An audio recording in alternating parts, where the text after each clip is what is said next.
Now for our story. Only a few hours ago, Lisa Fenner had left Ben Calver's luxurious home in Wakefield after pleading with Ben's daughter, Kitt, for her baby son. But Kitt Meade had convinced Lisa that she had no right to claim the child, that she'd relinquished her right to him. Walking blindly through the cold, windy dusk, Lisa had found herself on a bridge overlooking the river. In despair, she told herself there was no reason to go on. She'd forfeited her motherhood.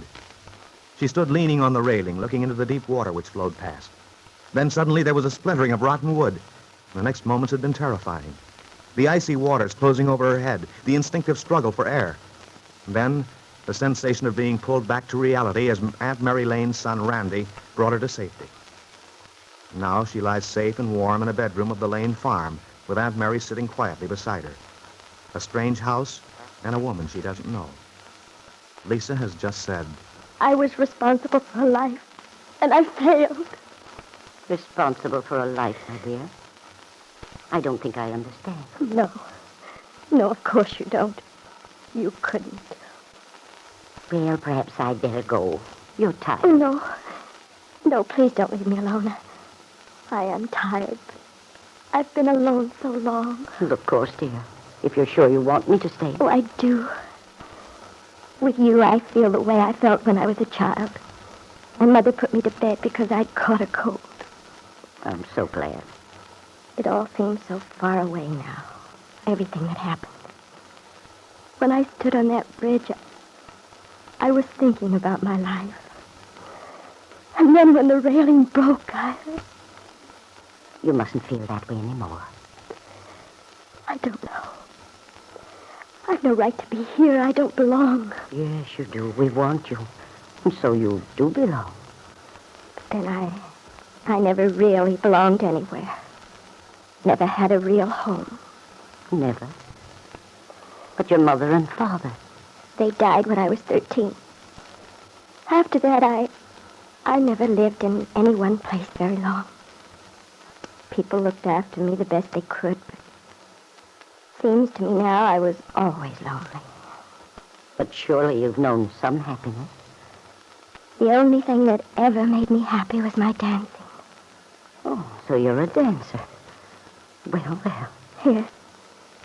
But I'm not a dancer now. Not anymore. You gave it up? Completely? Yes. I haven't danced since Lance went away. Lance? He was my husband. What do you mean he went away? I lost him. He just left me. Went away. I see. But that was a long time ago. Well, it couldn't have been so very long. You're very young. We were just kids when we got married. We thought we'd always be like that. Dancing, happy, going from place to place. Each new town was exciting. We didn't even mind the traveling, the dusty trains, the little hotels. As long as we had each other and people liked our dancing. Couldn't you keep it like that? What happened? We started to be more successful. We got engagements in swanky hotels and nightclubs, and Lance began to change. I guess the success went to his head. I see. That's too bad. He'd come in just in time for us to go on, and as soon as our number was finished, he'd disappear again.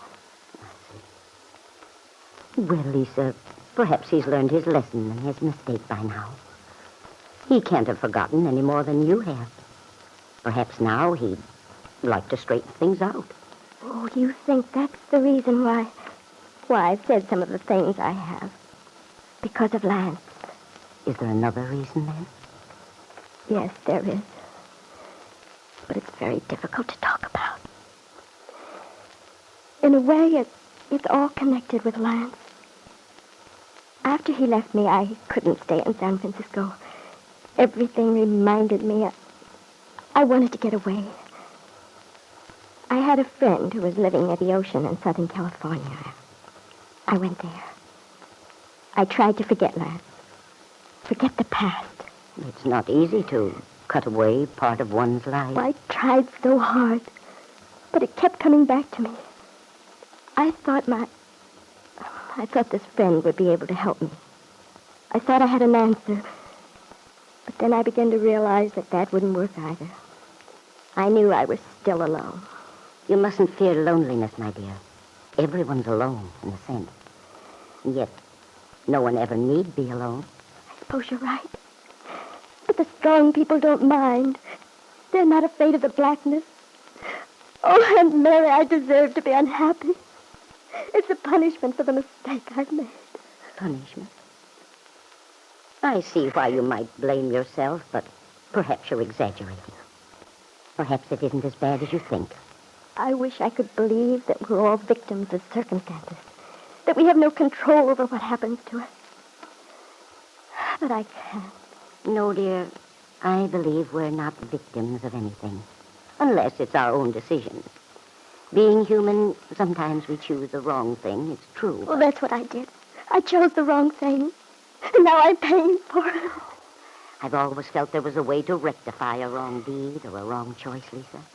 It may take a great deal of courage and self-sacrifice, but to punish yourself by mental torture, to imagine that the world is against you... How can you help thinking the world's against you when everything goes wrong?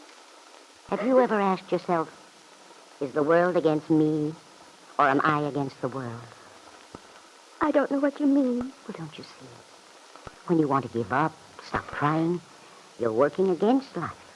You're not giving it a chance. Oh, but I have. For so long, I've kept on hoping that everything would turn out all right. And for a while, it seemed as if it might.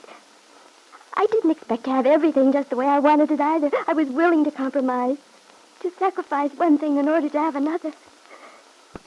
But you see, I sacrificed the wrong thing.